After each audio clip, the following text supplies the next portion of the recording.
Bismillahirrahmanirrahim. Assalamualaikum warahmatullahi wabarakatuh. Alhamdulillahi rabbil alamin.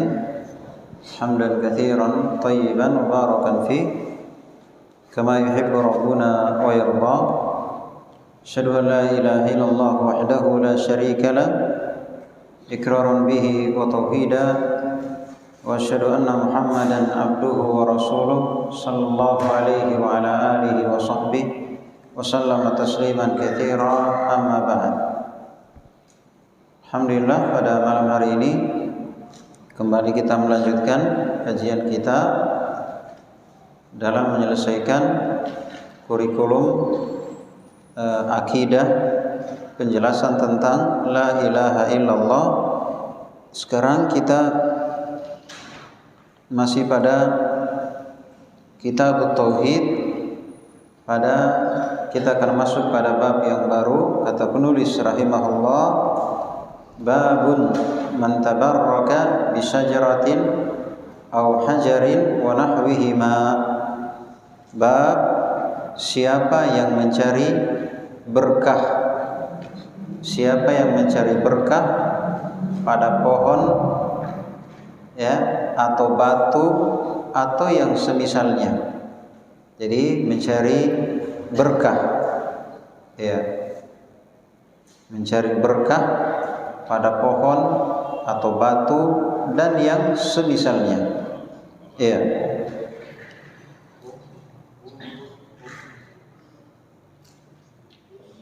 Dan ini asalnya adalah syirik besar, ya, syirik besar. Karena dia ketergantungan hati kepada selain Allah Subhanahu wa taala, yaitu mengharapkan berkah darinya, dari pohon atau batu dan semisalnya. Adapun dalilnya, wa qaulullah taala, firman Allah taala di surah An-Najm ayat 19 hingga 22. Allah berfirman, afara'aitumul lata wal uzza. Tidakkah kalian melihat al-lata? Al-lata ini berhala, ya, akan jelaskan nanti nama berhala. Wal uzza, demikian pula al-uzza, ini nama berhala. Wa manata tsalitsatal ukhra, dan manat. Jadi tiga disebutkan. Ada lata, ada uzza, ada manat. Jadi di Mekah atau di Arab ketika itu banyak berhala, sampai disebutkan dalam ayat ini berhala-berhala yang disembah oleh orang-orang Arab ketika itu. Nah, disebutkan tiga saja karena ini yang paling besar. Banyak berhala-berhala, tapi ini yang paling besar. Nah, alakumudz dzakar wa lahul untha, apakah bagi kalian laki-laki dan bagi dia perempuan? Maksudnya mereka meyakini bahwa Allah mempunyai anak, tapi bagi mereka orang-orang musyrikin ini anak laki-laki dan untuk Allah anak perempuan. Tilka idzan qismatun diza, itu merupakan pembagian yang tidak adil. Baik. Pada ayat ini atau penjelasan ayat secara global, pada ayat ini Allah Subhanahu wa taala mengingkari ibadahnya orang-orang musyrikin, yaitu mereka menyembah berhala. Ya. Yang paling besarnya yaitu tiga berhala, Al-Lata, Al-Uzza dengan Manat. Ya, Al-Lata ini tempatnya di Taif. Ini berhala di Taif. Al-Uzza ini berhala di Wadi Nakhla, lembah Nakhla. Kemudian Manat ini di tempat yang bernama Al-Qadid. Ya, ini berhala besar. Berhala besar. Ya. Kenapa dinamakan Al-Lata, Al-Uzza, Manat? Al-Lata ini dulu dia orang soleh. Dulu sejarahnya Lata ini dia itu orang soleh. Dia orang soleh, dia suka kasih makan jemaah haji. Makanya dikatakan sini yalutus sawiq, dia suka membuat adonan. Dari kata yalutu, lata yalutu. Ya. Sini yalutus sawiq, yaitu dia mengadon. Makanya dibilang lata, artinya mengadon. Karena dia bikin roti, adon roti untuk jemaah haji. Nah, ketika dia meninggal, karena dia orang soleh, dikenal oleh orang banyak. Ketika dia meninggal, maka dibangunlah kuburannya, ya kan? Diagungkan kuburannya. Akhirnya ada yang i'tikaf di situ, ya, ada yang pasang kelambu di situ, ya. Jadilah tempat yang dikeramatkan atau berhala. Jadi di Indonesia mirip-mirip juga seperti itu.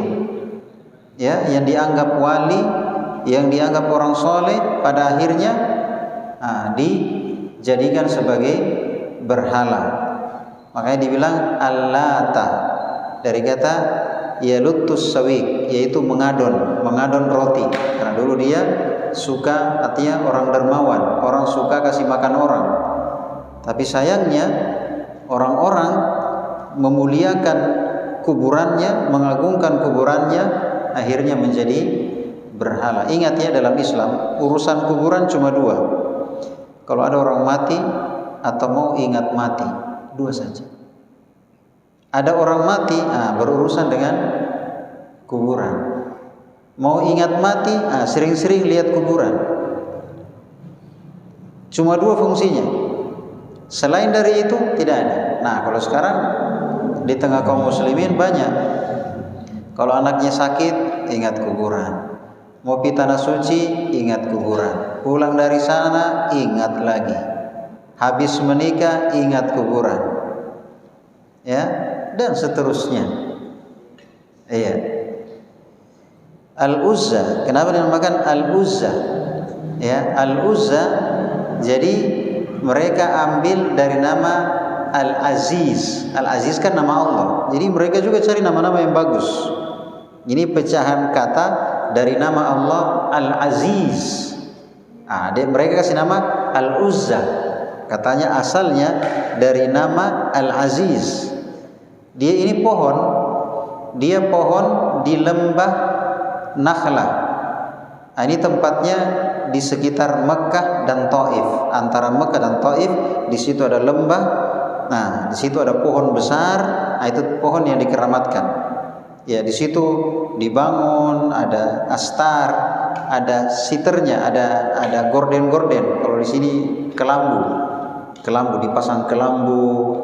Kalau di sini lebih lengkap, ada lilinnya, ada buku tamunya, ya, ada, pokoknya lengkap. Iya. Jadi ternyata yang begini-begini sudah dari dulu sudah ada. Dari dulu sebelum Nabi diutus sudah ada.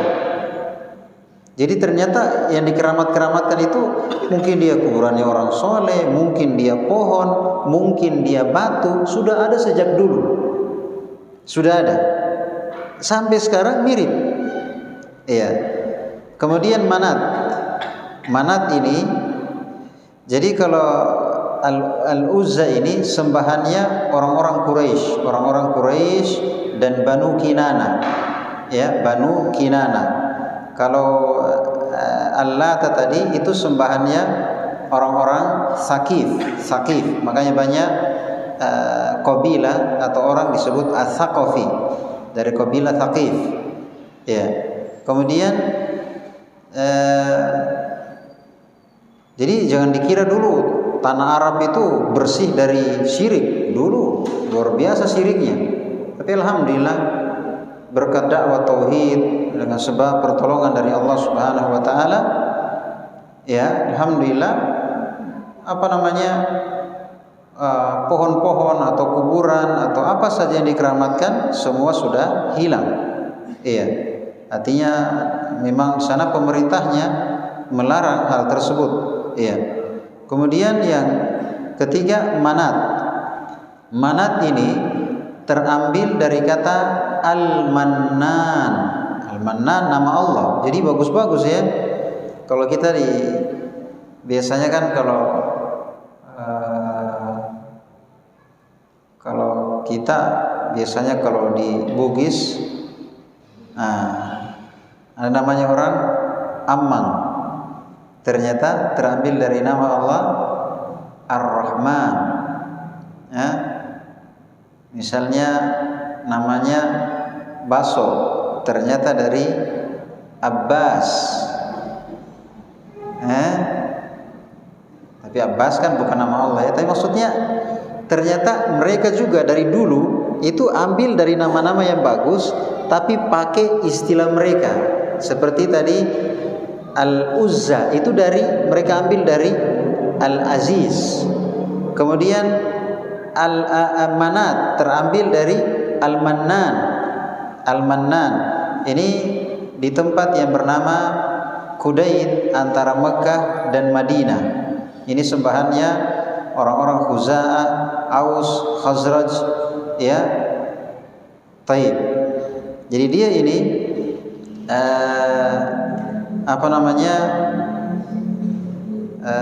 batu, maksudnya batu yang dikeramatkan.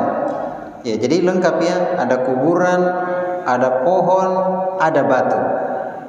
Jadi kalau tadi Al-Lata orang soleh, kuburan. Kalau Al-Uzza pohon. Kalau Manat batu. Lengkap. Ya. Baik. Sekarang kita lihat faedah dari ayat. Dari ayat ini kita bisa memetik 4 faedah. Faedah yang pertama, wajibnya mengingkari kemungkaran. Wajibnya mengingkari kemungkaran. Iya. Kalau ada kesyirikan, ada ibaratnya kan kalau ada tempat prostitusi misalnya, pasti kan kita akan ingkari, ya kan? Nah, ketika ada tempat-tempat yang dikeramatkan, di situ orang berbuat syirik, mana yang lebih besar dosanya? Mana yang lebih besar dosanya? Tentunya kan kesyirikan. Nah, sedangkan yang kecilnya saja kita sudah marah luar biasa, bagaimana dengan yang dosa yang paling besar? Tapi sekarang terbalik. Kalau yang ini dibiarkan, dipelihara, bahkan marah orang, ya kan? Seakan-akan itu bukan dosa, padahal itu dosa yang paling besar. Tapi tentunya dalam melakukan sesuatu ya dilihat wilayah kita. Kalau kita sebagai kepala desa, ya kan, kita punya kekuasaan, punya kekuatan. Ya, kita misalnya sebagai kepala rumah tangga, ya punya kekuasaan terhadap anak istri, ya. Tapi kalau kita nggak punya kekuasaan, ya maka jangan masuk dengan tangan, tapi cukup dengan lisan. Ya, sampaikan dengan lisan. Ya, makanya kata Nabi SAW, siapa di antara kalian yang melihat kemungkaran, dia rubah dengan tangannya. Dia lihat kondisinya, apakah saya sebagai siapa, misalnya dia sebagai suami, berarti dia bisa rubah dengan tangannya pada istrinya, pada anak-anaknya. Kalau dia sebagai